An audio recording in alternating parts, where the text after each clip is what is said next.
মাহমুদুল, আপনি নিশ্চয়ই শুনতে পাচ্ছেন। আপনার কাছে কি কি সর্বশেষ তথ্য আছে সেটা একটু জানাবেন। ইমন, আজকে ঢাকা সহ 4টি সিটি কর্পোরেশনে জরুরি ভিত্তিতে টিকাদান কর্মসূচি শুরু হয়ে গেছে বলা যেতে পারে, ঠিক 9টার সময়। এবং ঠিক অল্প কিছুক্ষণ পর ঢাকা দক্ষিণে যে টিকাদান কর্মসূচি, সেই টিকাদান কর্মসূচি স্বাস্থ্যমন্ত্রী উদ্বোধন করবেন। সকাল 9টায় উদ্বোধন হওয়ার কথা ছিল, কিন্তু 10টা পার হয়ে গেছে, এখনো উদ্বোধন হয়নি।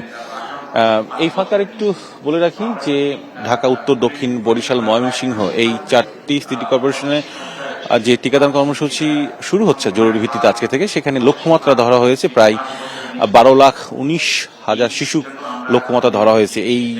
এইটি কাভার করবে এবং একই সঙ্গে 6 মাস থেকে 5 বছর বয়সী শিশুদের টিকা দেওয়া হবে। নিশ্চয় জানেন যে এর আগে গত 5 এপ্রিল যে 30টি যে হটস্পট ছিল হামের সংক্রমণের, সেই হামের সংক্রমণের যে 30টি হটস্পট, সেটি টিকাদান কর্মসূচি উদ্বোধন করা হয় এবং সেটিকে চলমান আছে। এবং একই সঙ্গে সারা দেশে 20 এপ্রিল থেকে এই জরুরি ভিত্তিতে টিকাদান কর্মসূচি শুরু হবে।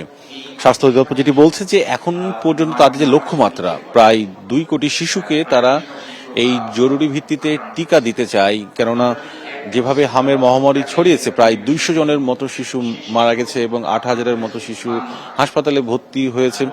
সুতরাং এই সংক্রমণ কমানোর জন্য বিশ্ব স্বাস্থ্য সংস্থা, বিশেষজ্ঞ দেশি আন্তর্জাতিক, তাদের পরামর্শেই মূলত এই জরুরি ভিত্তিতে টিকাদান কর্মসূচি শুরু হচ্ছে। এবং ঢাকা উত্তর ও দক্ষিণ এই 2 সিটিতে প্রায় 1000 টিকা কেন্দ্র, অর্থাৎ স্থায়ী এবং অস্থায়ী মিলে প্রায় 1000 টিকা কেন্দ্র স্থাপন করা হয়েছে, যেখান থেকে তারা শিশুরা টিকা নিতে পারবেন সকাল 9টা থেকে বিকেল 5টা পর্যন্ত, ছুটির দিন ব্যতীত।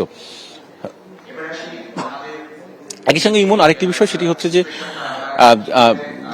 সাধারণত 2 ডোজ দেয়া হয় 9 থেকে 15 মাস বয়সী শিশুদের, কিন্তু স্বাস্থ্য অধিদপ্তর যেটি সিদ্ধান্ত নিয়েছে যে 9 মাস থেকে কমিয়ে 6 মাস বয়সী শিশুদেরকেও এই টিকাদান বা এই টিকার আওতায় নিয়ে আসা হবে। এবং অসুস্থ বা যারা জ্বরে আক্রান্ত বা হামের সিমটমস আছে, শুধু তাদেরকে টিকা দেওয়া হবে না, সুস্থ বাচ্চাদের টিকা দেওয়া হবে। একই সঙ্গে ভিটামিন এ ক্যাপসুল খাওয়ানো হবে।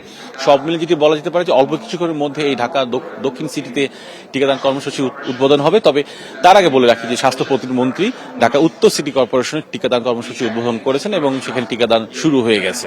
মাহমুদুল হাসান, আপনাকে অসংখ্য ধন্যবাদ। ঢাকা, ময়মনসিংহ, বরিশাল সহ বিভিন্ন জেলায় হামের জন্য টিকাদান কর্মসূচি শুরু হয়েছে, সে ব্যাপারে আমাদের সহকর্মী মাহমুদুল হাসান জানাচ্ছিলেন। এ বিষয়ে আরও জানতে চলে যাচ্ছি আমাদের সহকর্মী কাসিরের কাছে। সেখানে আমাদের স্বাস্থ্য প্রতিমন্ত্রী বক্তব্য রেখেছেন, সে ব্যাপারেই তিনি জানাবেন।